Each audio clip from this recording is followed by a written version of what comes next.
Madame, Messieurs, bonjour. Bienvenue sur ce nouveau numéro d'aujourd'hui, 6 mars 2025. Alors, qu'est-ce que nous allons préparer, nous avons préparé aujourd'hui pour vous? C'est-à-dire, Tshisekedi saura-t-il convaincre le gouvernement américain à accepter sa proposition? Alors, dans ce qu'on va développer aujourd'hui, je pense qu'il y a tellement d'informations que ce que nous vous demandons de rester concentrés du début à la fin pour comprendre exactement ce que nous voulons dire par rapport à cette thématique. Et voilà, nous allons décrypter entre les lignes la politique de Tshisekedi pour voir si ça va convaincre le gouvernement américain par rapport à sa proposition. Alors, pour bien comprendre, cerner la problématique, la thématique d'aujourd'hui, je vais les décliner à plusieurs points. Premièrement, on va faire quand même une analyse, j'ai toujours la titre de le dire, diachronique. On va étudier par rapport au temps pour voir exactement ce que ça va donner. Premier point, le régime de Tshisekedi a ramené Kagame à Kinshasa. C'est une problématique.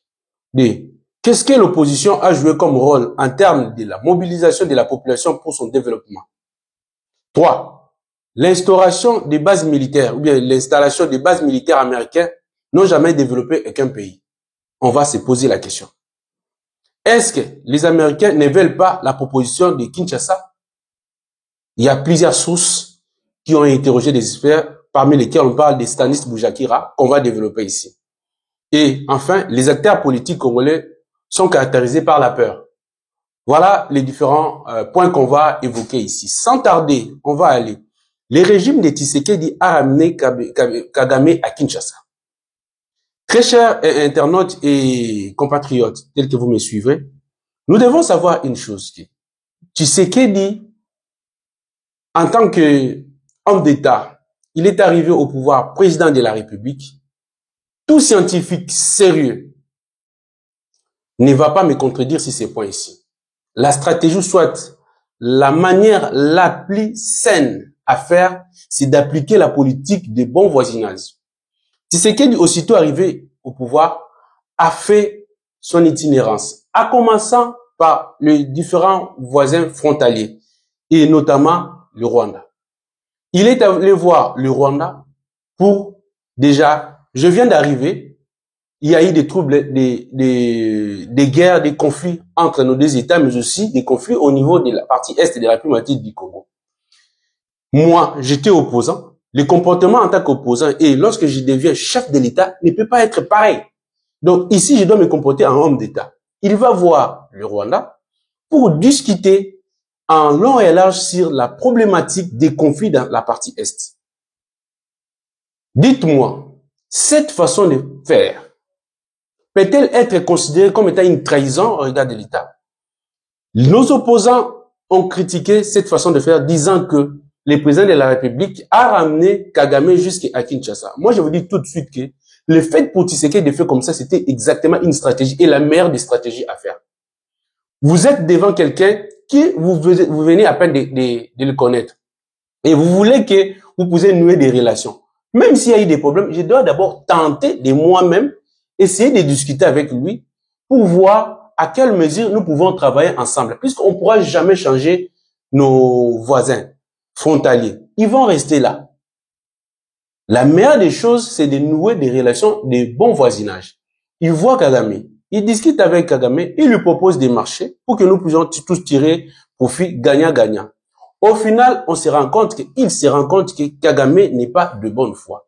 Et Tshisekedi change de position, hausse le ton, décide carrément de dénoncer Kagame, de montrer à la face du monde la position de Kagame qui n'est pas dans le sens de pouvoir travailler, nouer des relations entre les États, mais plutôt ces projets expansionnistes de vouloir occuper notre territoire illégalement, piller et exploiter. Derrière eux, il y a des multinationales qui sont derrière qui le poussent. Le faire comme ça, Tshisekedi ne peut pas être condamné. Comment est-ce possible qu'aujourd'hui, je vois nos oppositions, les opposants, critiquer Tshisekedi déjà au début parce qu'il a entamé des demandes dans ce sens-là? Qu'est-ce que nous constatons aujourd'hui? Nous constatons, est-ce que le fait pour l'opposition d'appuyer la démarche de la SENCO et SCC, d'aller consulter toutes les personnalités ou bien des partis au conflit, y compris Kagame, n'est-ce pas faire ce que est accusé Tshisekedi de faire? Tshisekedi, lorsqu'il est allé voir Kagame en tant que chef de l'État, encore que lui, il était chef de l'État, n'est-ce pas, c'est ce que la Sénico est en train de faire aujourd'hui? Alors, quel a été maintenant le motif ou soit les mobiles pour lesquels ils accusaient Tshisekedi en tant que chef d'État qui voulait déjà nouer des relations de bon voisinage avec tous les États frontaliers? Vous voyez que ce que moi je constate déjà sur ce point-là, que l'opposition congolaise n'est pas à la hauteur des enjeux. Je vais être franc. Je sais que nous, on est spécialisé en critique sans donner avis contraire, soit argument contraire. Mais j'aimerais ici que des scientifiques, des gens intelligents, des amoureux du Congo, critiquer l'examen qu'ils sont en train de faire, de ce qu'ils sont en train de dire, avec des arguments, ça serait une très bonne chose. Et donc, pour moi, j'estime que Tshisekedi, sa stratégie, sa manière de faire va être enseignée dans les universités. Commencez d'abord par nouer de bonnes relations et par la suite, démasquer la personne qui est de mauvaise foi. Je pense que cette stratégie-là, tous les scientifiques ne vont pas me contredire là-dessus. Voilà ce que moi je dis que Tshisekedi avait une bonne stratégie et continue avec cette stratégie-là qui est en train de porter des fruits. Voilà. Et deuxièmement, le deuxième point, c'est la complémentarité exactement du premier point. Qu'est-ce que l'opposition a joué comme rôle en termes de mobilisation de la population pour ce développement? Oui. L'opposition critique Tshisekedi par rapport à ses prises de position. Déjà, moi, j'ai dit que les prises de position de Tshisekedi, stratégiquement, c'est correct. On commence même si devant ton ennemi, tu viens d'arriver, la première des choses, c'est de les contacter, d'essayer de discuter avec eux. Et par la suite, tu pourras maintenant conclure. Tshisekedi a conclu que Kagame était de mauvaise foi. Je ne pouvais pas tout de suite, parce que je le disais, et le conclure sans pour autant l'aborder. Certaines personnes pourraient dire que Kagame ne pourrait jamais changer. Qui êtes-vous? Êtes-vous de Dieu pour savoir la fin de Kagame? Non, on ne pouvait pas le savoir. Donc, il faut l'aborder et discuter avec lui. Déjà, c'est une démarche politiquement correcte, mais aussi juridiquement correcte. On ne peut pas accuser quelqu'un des choses que vous n'avez pas d'éléments. Vous venez d'arriver, il fallait déjà rassembler des éléments pour conclure sur quelque chose. Donc, c'est logique. Et alors, l'opposition congolaise ne fait que critiquer le gouvernement en place, des stratégies mises en place par Tshisekedi. Mais quel est leur contrepoids? Quelles sont les solutions depuis ces solutions qu'ils proposent? Déjà, vous allez voir, ils critiquent Tshisekedi pour avoir amené Kagame à Kinshasa. Mais est-ce que, en tant qu'opposition, faudrait-il critiquer Tshisekedi ou bien devrez-vous mobiliser la population pour barrer la route à cette stratégie-là si vous estimez que ce n'était pas la bonne? L'incapacité de l'opposition de pouvoir être en mesure de mobiliser la population pour barrer la route aux choses que vous estimez mauvaises prouve à suffisance que l'opposition n'est pas à la hauteur des enjeux, ne sont pas des remplaçables valables de Tshisekedi. Nous avons un problème. Donc, vous voyez que l'opposition congolaise, je vais vous citer des éléments. Nous avons eu des problèmes, certes, qui ont commencé depuis longtemps, de chômeurs, d'emploi, de l'électricité, des technologies, mais aussi des cybersécurité, si je peux dire, des fibres optiques qu'on n'en est pas. Il y a eu autant de problèmes. Avez-vous vu de l'opposition congolaise organiser des marches de grande envergure? Je ne dis pas des marches de pacotille où vous venez 2 ou 3 personnes, vous dites que non, vous manifestez. Non, c'est-à-dire que la capacité de mobiliser la population pour des questions de la vie sociale de la population, l'opposition n'est pas à même de le faire.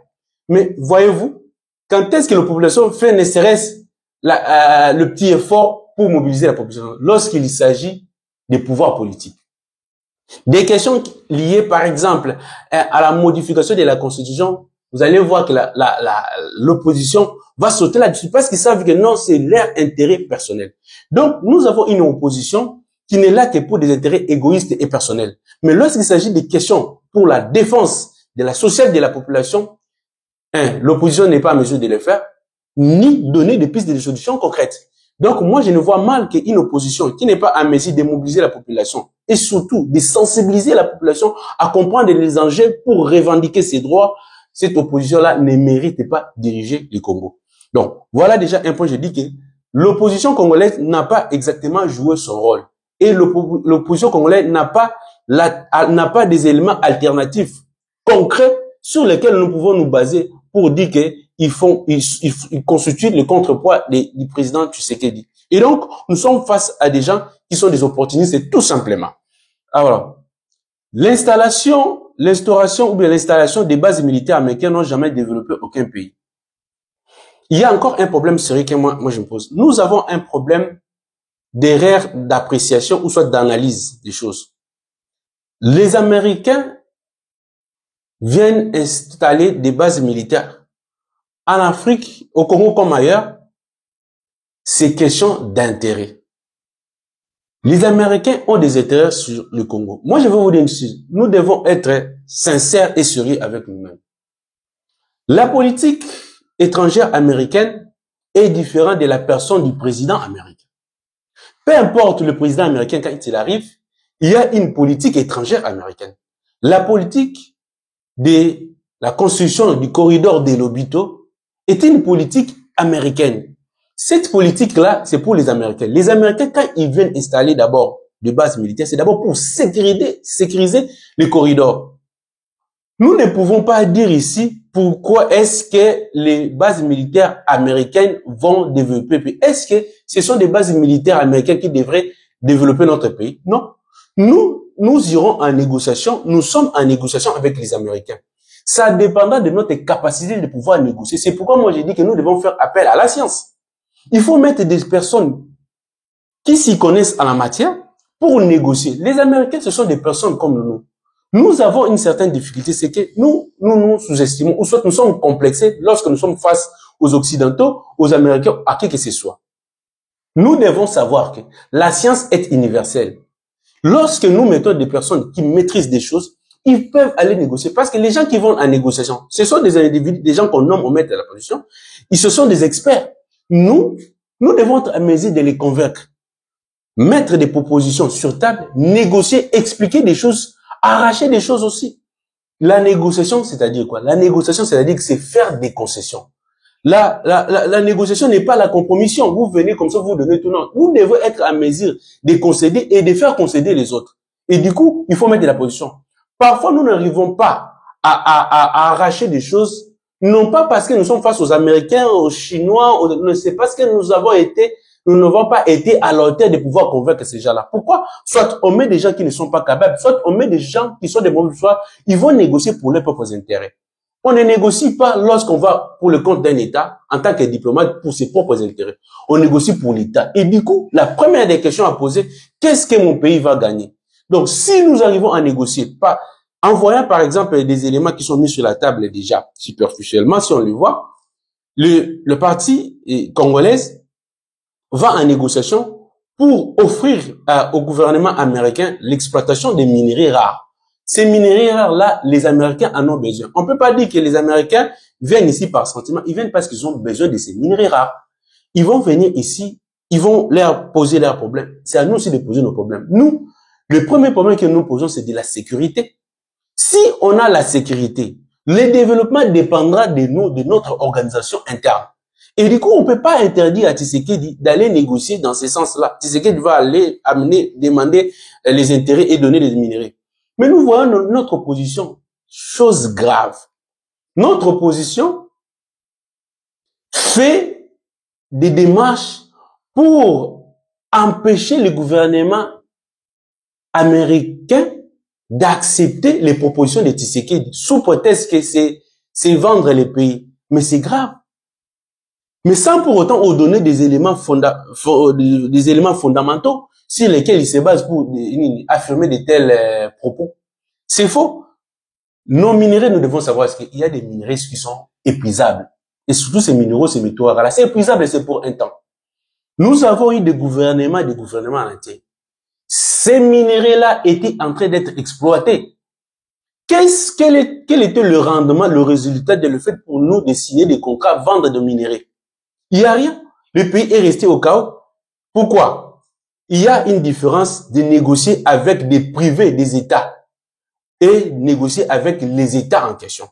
Nous avons eu des contrats chinois qui ont été négociés non pas avec les gouvernements chinois, mais plutôt avec des privés chinois. Nous, en tant que décomplexés, nous pensons que lorsqu'on négocie avec un Chinois, c'est-à-dire qu'il est gouvernement chinois, il est catégoriquement sérieux, ou bien avec un Américain, non, non. Comme au Congo, il y a des gens moins sérieux, c'est également aussi dans des pays-là, il y a des gens moins sérieux. Vous allez négocier avec une entreprise chinoise, américaine ou peu importe, elle n'a aucune expérience en la matière sur laquelle vous signez, mais vous signez avec elle parce qu'il est étranger, vous estimez que c'est quelqu'un de crédible. Non. Il faut signer des contrats ou bien des accords avec le gouvernement parce que là, ce sont des contrats de responsabilité. À un certain niveau, il y a des choses qu'on doit respecter. Mais nous, on a signé des contrats, par exemple, chinois qui ont été qualifiés de contrats léonais. Nous avons offert beaucoup que ce que nous avons gagné. Encore que même si ce que nous avons demandé, on l'a même pas réalisé pendant tout ce temps-là. Et pourtant, nos minerais ont été extraits. Et là, nous avons l'occasion de signer avec les Américains. Pourquoi refuser cela? S'il faut les refuser, il faut donner. Au moment où nous sommes en train de chercher à négocier pour trouver des solutions pour des problèmes de sécurité dans notre pays, mais nous avons des compatriotes congolais qui vont faire des démarches pour empêcher que cela soit réalisé. Je vous dis, ça c'est carrément de la pire... c'est démoniaque, je peux le dire. Vous comprenez? Donc ça ne peut pas se faire ainsi. Et voilà. Ce que je veux dire encore, est-ce que les Américains ne veulent pas de la proposition de Kinshasa? Mais c'est grave. Nous avons vu des avis contraires, des gens qui disent que non. On a essayé de lire sur X, Stanis Boujakira, dire que, d'après plusieurs experts, le gouvernement américain ne pourra pas accepter la proposition de Tshisekedi parce que les conditions ne seraient pas à réunir. Je vais vous dire une chose. Peuple congolais, très chers compatriotes, nous ne devons pas être des naïfs et puis des lâches et puis des complexés. Pourquoi? L'avis d'un expert ou sinon des experts n'est pas la vérité d'évangile, ni non plus la vérité absolue ou bien une évidence. Dans chaque thèse, on peut en opposer une autre. S'il y a des experts qui estiment que cela ne peut pas aboutir, il y a certainement des experts ceux qui disent que cela va aboutir. Tenez, nous avons tous vu ici que beaucoup des experts avaient prédit que le Rwanda ne pourrait jamais être sanctionné par les Nations Unies par rapport à ce qui se passe au Congo, ou sinon indexer clairement que c'est lui qui est l'agresseur de la République démocratique du Congo.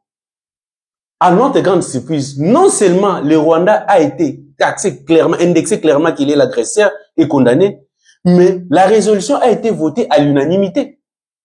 Alors, allons-nous dire que les experts qui avaient dit que cela ne serait pas possible étaient des escrocs ou des lenteurs, ou bien ils sont incompétents? Non, c'était leur propre avis. Donc, l'avis des experts qu'a interrogé Boujakira n'est qu'un simple avis, n'est pas une évidence. Les élections des Américains, la première élection de Donald Trump, la plupart des agences de sondage avaient prédit l'échec de Donald Trump, que Donald Trump allait échouer aux élections.